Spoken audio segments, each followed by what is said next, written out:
आजकल पाकिस्तान में ज़्यादातर लोग चाइनीज़ ब्रांड्स के फ़ोन को ज़्यादा प्रेफर करते हैं as compared to Apple, Samsung और अदर इंटरनेशनल ब्रांड्स के। पर आज से कुछ साल पहले ऐसा नहीं था। आपको तो पता ही होगा, जब नया नया स्मार्टफोन का दौर शुरू हुआ था तो सैमसंग, एलजी और एचटीसी के फ़ोन बहुत पसंद किए जाते थे। पर 2010 में सैमसंग ने एस सीरीज़ लॉन्च की थी जो कि वर्ल्ड वाइड बहुत पॉपुलर हुई। इसी के बाद सैमसंग ने कभी पीछे मुड़कर नहीं देखा। इसी दौरान नोकिया ने सैम्बियन फ़ोन्स निकाले जो कि इस टाइम बहुत पॉपुलर हुए। पर नोकिया की बर्बादी तब शुरू हुई जब सैमसंग और दूसरे एंड्रॉयड ब्रांड्स की तरफ चले गए। पर नोकिया ने माइक्रोसॉफ्ट के साथ हाथ मिला लिया और एंड्रॉयड के मुकाबले में विंडोज़ फ़ोन लॉन्च किए जो कि शुरुआत में थोड़े पॉपुलर हुए। दूसरी तरफ एंड्रॉयड और आईओएस ने बहुत अपग्रेड किया, तकरीबन हर तरह के ऐप्स डेवलप किए। पर यहाँ पर विंडोज़ फ़ोन में कोई अपग्रेड नहीं किया गया क्योंकि विंडोज़ स्टोर में एंड्रॉयड और आईओएस की तरह डिफरेंट वैरायटी के एप्लीकेशन और गेम्स नहीं थे और इसका इंटरफेस भी कोई इतना खास नहीं था, जिसकी वजह से लोगों ने इसे रिजेक्ट कर दिया। विंडोज़ फ़ोन फ्लॉप होने के बाद नोकिया ने विंडोज़ फ़ोन को छोड़कर एंड्रॉयड पर शिफ्ट किया, पर उस वक्त बहुत देर हो चुकी थी क्योंकि मार्केट में सैमसंग, एप्पल और बहुत सारी चाइनीज़ कंपनीज ने पंजे गाड़ लिए थे।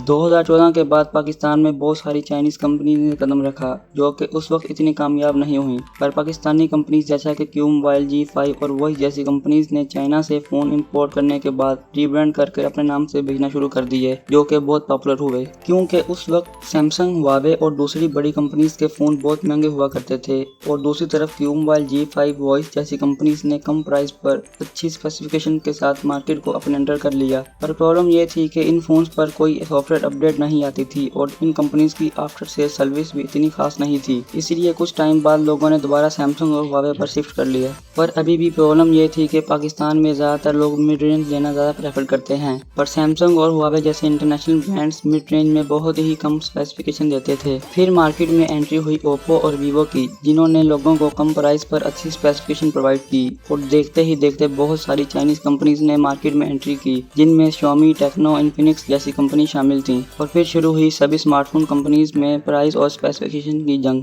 हर कंपनी की यही कोशिश थी कि वो कम से कम प्राइस पर अच्छी स्पेसिफिकेशन वाला फोन लॉन्च करे। इससे ओवरऑल फायदा हुआ कस्टमर को, क्योंकि 2 से 3 साल पहले सैमसंग और हुआवे जैसी कंपनीज बहुत ज्यादा प्राइस पर बहुत कम स्पेसिफिकेशन वाले फोन लॉन्च किया करती थी। पर चाइनीज ब्रांड्स आने से बहुत ज़्यादा कंपटीशन होने की वजह से इन्हें भी कम प्राइस पर अच्छी स्पेसिफिकेशन वाले फ़ोन लॉन्च करने पड़े। पर अभी भी सैमसंग और हुआवे दूसरी चाइनीज़ कंपनीज की तरह मिड रेंज में ज़्यादा अच्छी स्पेसिफिकेशन वाले फ़ोन लॉन्च नहीं करती, जबकि दूसरी कंपनीज जैसा कि ओप्पो, वीवो, टेक्नो और इन्फिनिक्स जैसे ब्रांड्स 15 से 30 हज़ार रुपये में बहुत अच्छे फ़ोन लॉन्च करती हैं। और लगता है आने वाले वक्त में मार्केट पर इन्हीं चाइनीज़ कंपनीज का राज होगा। और अब बात करते हैं नोकिया की। तो नोकिया 2-3 साल से दोबारा एंड्रॉयड फ़ोन लॉन्च कर रहा है, पर वो फ़ोन इतने अच्छे नहीं हैं और लोगों में इतने पॉपुलर नहीं हो पाए। अलबत्ता बार फोन में अभी भी नोकिया का ही राज है, क्योंकि इनके बार फोन की क्वालिटी बहुत ही अच्छी होती है, पर इनकी प्राइस दूसरे बाकी बार फोन ब्रांड की निस्बत बहुत ज्यादा है। पर फिर भी लोग नोकिया के ही बार फोन लेना पसंद करते हैं। और अगर बात करें एप्पल की, तो वो भी पाकिस्तान में अपने ऑफिशियल प्रोडक्ट लॉन्च नहीं करता, पर फिर भी मार्केट में इम्पोर्ट शुदा और स्मगल शुदा आईफोन मिल जाते हैं। पर इनका एंड्रॉइड फोन से कोई भी कंपैरिजन नहीं बनता, क्योंकि ये एक अलग ही ऑपरेटिंग सिस्टम पर काम करते हैं और इनके कस्टमर यूज फोन लेना ही पसंद करते हैं। और अब ऐसे में बात करें हुआवे की, तो हुआवे ने अब जो नए फोन लॉन्च किए हैं, इनमें एंड्रॉइड ऐप्स तो रन हो जाती हैं, पर इनमें गूगल प्ले स्टोर नहीं चलता, बल्कि हुआवे की ऐप गैलरी होती है। पर फिर भी लोग हुआवे से पीछे हट गए हैं और दूसरे चाइनीज ब्रांड पर शिफ्ट कर गए हैं। दोस्तों, मुझे उम्मीद है कि आपको पता चल गया होगा कि क्यों अब पाकिस्तान में चाइनीज ब्रांड्स के फोन ज्यादा बिकते हैं और सैमसंग, हुआवे जैसे ब्रांड्स पीछे रह गए हैं। दोस्तों, अगर वीडियो पसंद आई हो तो वीडियो को लाइक करें और अपने दोस्तों के साथ शेयर करें और चैनल को सब्सक्राइब करें। Take care, bye bye.